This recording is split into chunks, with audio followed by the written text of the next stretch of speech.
আসসালামু আলাইকুম ভিউয়ার, সবাই কেমন আছেন? আশা করি ভালো আছেন। দেশ এবং দেশের বাইরে যে যেখান থেকে আমার ভিডিওটি দেখতেছেন সবাইকে শুভেচ্ছা। নতুন একটি ভিডিওতে আপনাদের সবাইকে স্বাগতম।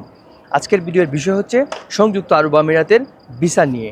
এর আগেও আমি ভিসার আপডেট নিয়ে কয়েকটা ভিডিও বানিয়েছি। আজকেও সেই ভিসার আপডেট নিয়ে দু একটি কথা বলবো আপনাদের সামনে। ইদানিংকালে আমরা সোশ্যাল মিডিয়া দেখতেছি যে সংযুক্ত আরব আমিরাতের ভিসা ওপেন হয়ে যাবে।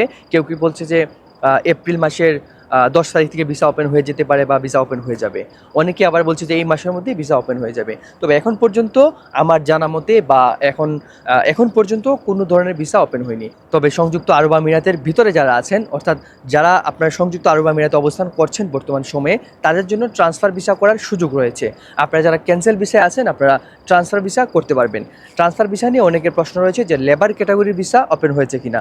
হ্যাঁ, আপনারা জেনে রাখবেন, এখন পর্যন্ত লেবার ক্যাটাগরির ভিসা ওপেন হয়নি। তবে ভালো প্রফেশনে, অর্থাৎ ম্যানেজার ক্যাটাগরির যে সমস্ত ভিসা সেগুলো আপনারা নিতে পারবেন। তবে আপনাদের সেক্ষেত্রে সার্টিফিকেটের প্রয়োজন হবে, অর্থাৎ মাস্টার্স ডিগ্রি অথবা অনার্স পাসের সার্টিফিকেটের প্রয়োজন হবে।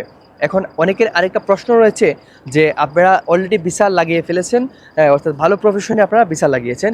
এখন অনেক কোম্পানিতে কাজ করতে গেলে দেখা যায় যে টেম্পোরারি একটা লেবার কার্ড করতে হয়। সেই লেবার কার্ডটা করতে গেলে কি আপনারা নর্মাল প্রফেশনে ভিসা লাগাতে, অর্থাৎ লেবার কার্ড করতে পারবেন কিনা, এটা বিষয়টি অনেকেই ক্লিয়ার না। আপনারা একটা জিনিস মনে রাখবেন, যদি আপনার ভিসা লেবার ক্যাটাগরির না হয়, অর্থাৎ যদি ভালো ক্যাটাগরির হয়, ম্যানেজার ক্যাটাগরির, যেমন অফিস অ্যাসিস্ট্যান্ট বা অ্যাকাউন্টস ম্যানেজার বা মার্কেটিং ম্যানেজার, মার্কেটিং স্পেশালিস্ট, অর্থাৎ ভালো প্রফেশনে যদি আপনাদের ভিসা হয়, যদি অন্য কোম্পানিতে আপনারা কাজ করেন, যদি সেখান থেকে আপনাদের লেবার কার্ডটা তৈরি করতে হয়, সেক্ষেত্রেও আপনাদের কিন্তু ভালো প্রফেশনে লেবার কার্ড করতে হবে। সেই ক্ষেত্রেও আপনাদের সার্টিফিকেটের প্রয়োজন হবে। বিষয়টি হচ্ছে, আপনারা যদি অন্য কোম্পানিতে কাজ করতে যান, যদি সেই কোম্পানি থেকে আপনার লেবার কার্ড ইস্যু করতে হয়, অর্থাৎ টেম্পোরারি লেবার কার্ড যেটা বলি আমরা, সেটাও যদি ইস্যু করতে হয়, সেক্ষেত্রেও আপনাদের প্রফেশনটা যদি ভালো হয়, সেক্ষেত্রে ভালো প্রফেশনে লেবার কার্ড করতে হবে এবং আপনাদের সার্টিফিকেট প্রয়োজন হবে। যদি লেবার ক্যাটাগরি হয়ে থাকে, তাহলে আপনাদের কোনো সার্টিফিকেটের প্রয়োজন হবে না। আশা করি বিষয়টি আপনারা ক্লিয়ার হয়েছেন এবং আপনারা ক্লিয়ার থাকবেন যে এখন পর্যন্ত সংযুক্ত আরব আমিরাতের কোনো ধরনের ভিসা ওপেন হয়নি, শুধুমাত্র ট্রান্সফার ভিসা ওপেন আছে।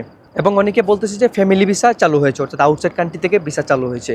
এই ধরনের কোনো মেসেজ বা কোনো তথ্যে আপনারা কান দেবেন না। সব ধরনের ভিসাই বন্ধ রয়েছে, শুধু ইনসাইড কান্ট্রি ওপেন আছে। অর্থাৎ বাংলাদেশ থেকে বা আউটসাইড কান্ট্রির কোনো ধরনের ভিসা হচ্ছে না, ভিজিট ভিসা হচ্ছে না, ফ্যামিলি ভিসা পর্যন্ত হচ্ছে না। তো বিষয়টি আপনারা অবগত থাকবেন এবং অনেকেই বিভিন্ন রকম ভিডিও বানিয়ে থাকবে বা আপনাদেরকে প্রলোভন দেখাবে, আপনারা সেসবে, অর্থাৎ গুজবে কান দিবেন না। যখন ভিসা ওপেন হবে, অবশ্যই আপনারা সুন্দরভাবে একটা সংবাদ মাধ্যমে বা কোনো না কোনো মাধ্যমে আপনারা জানতে পারবেন। নিজেও প্রমাণ না পেয়ে আপনারা কোনো ধরনের বিভ্রান্তিতে কান দিবেন না। সবাই ভালো থাকবেন, সুস্থ থাকবেন, সবার জন্য শুভকামনা।